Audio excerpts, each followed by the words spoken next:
salam sejahtera.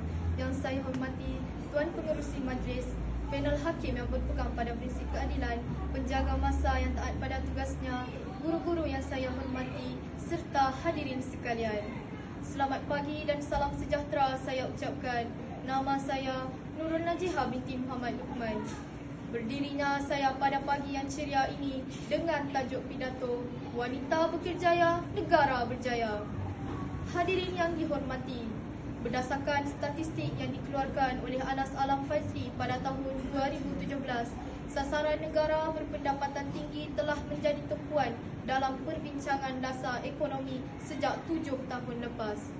Pelbagai dasar telah dirangka untuk mencapai tujuan ini, tetapi jawapan tepat masih belum ditemui.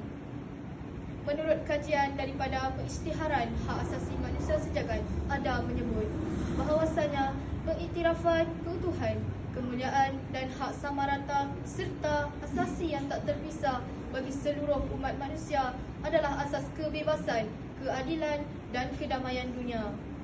Hal ini menunjukkan bahawa semua manusia setaraf, tetapi ada yang lebih tinggi taraf berbanding yang lain dan kenyataannya tiada yang lebih rendah tarafnya daripada wanita dan semua orang perlu bertanggungjawab. Wanita membentuk separuh daripada kemanusiaan sejagat, setaraf dengan lelaki dalam semua aspek kecuali kekuatan fizikal seperti dipanggil jantina yang lebih lemah, lebih lembut dan lebih cantik untuk dilihat. Malang, dewasa ini, walaupun era moden dan progresif, diskriminasi dan stereotip gender masih tebal dan sering berlaku. Hadirin yang dihormati, hujah saya yang pertama adalah tentang wanita di kemuncak pendidikan tinggi. Umum mengetahui bahawa pencapaian wanita sering direndahkan oleh masyarakat pada masa kini. Hal ini termasuklah pencapaian mengagumkan wanita dalam pendidikan tinggi, iaitu satu arena di mana wanita telah memecahkan batasan yang sebelum ini hanya menjadi hak milik lelaki. Hal ini tidaklah mengejutkan memandangkan pendidikan tinggi telah didominasi oleh lelaki sejak berkurun lamanya. Oleh kerana tidak mahu menerima hakikat, ada yang mengatakan bahawa wanita berjaya di pendidikan tinggi kerana bilangan mereka yang ramai. Hal ini menyebabkan wujud perubahan besar dalam keseimbangan gender. Wanita telah mula mengatasi lelaki dalam jumlah kemasukan ke universiti. Aliran global yang bukan sahaja berlaku di negara maju seperti Amerika dan Eropah, tetapi juga wujud di negara Asia seperti Brunei, China, Filipina dan Indonesia. Malangnya, kejayaan yang diraih wanita dalam pendidikan tinggi tidak diterjemahkan dalam pekerjaan. Kini kita lihat betapa berjayanya wanita dalam pelbagai bidang, termasuklah pemimpin korporat, pengamal undang-undang, ekonomi dan juga politik. Jelas menunjukkan bahawa wanita berjaya, negara berjaya. Saudara dan saudari sekalian, hujah saya yang seterusnya adalah tentang wanita dalam politik, kerajaan tempatan dan negeri.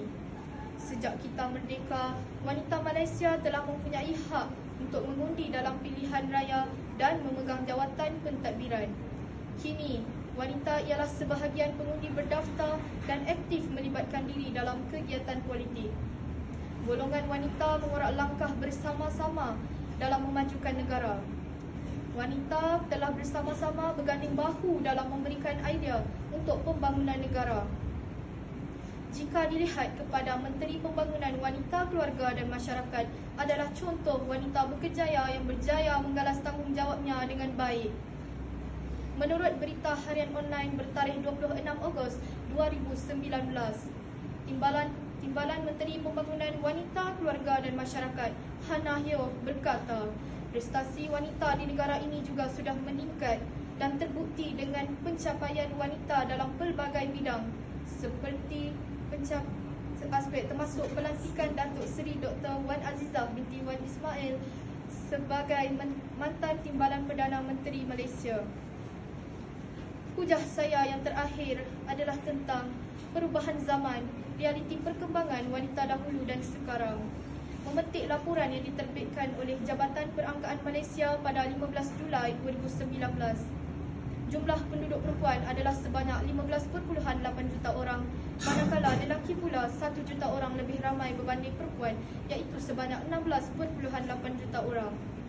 Menurut rencana Berita Harian 8 Mei 2019, peranan wanita dilihat begitu penting dan telah membentuk separuh penduduk negara. Tambahan pula, kita telah menyaksikan bahawa wanita kini tidak lagi terhad menggalas tugas dan tanggungjawab di rumah semata-mata. Bahkan telah menceburi bidang kerja yang sebelum ini dikuasai oleh lelaki setanding dengan tahap pencapaian pendidikan yang dimiliki.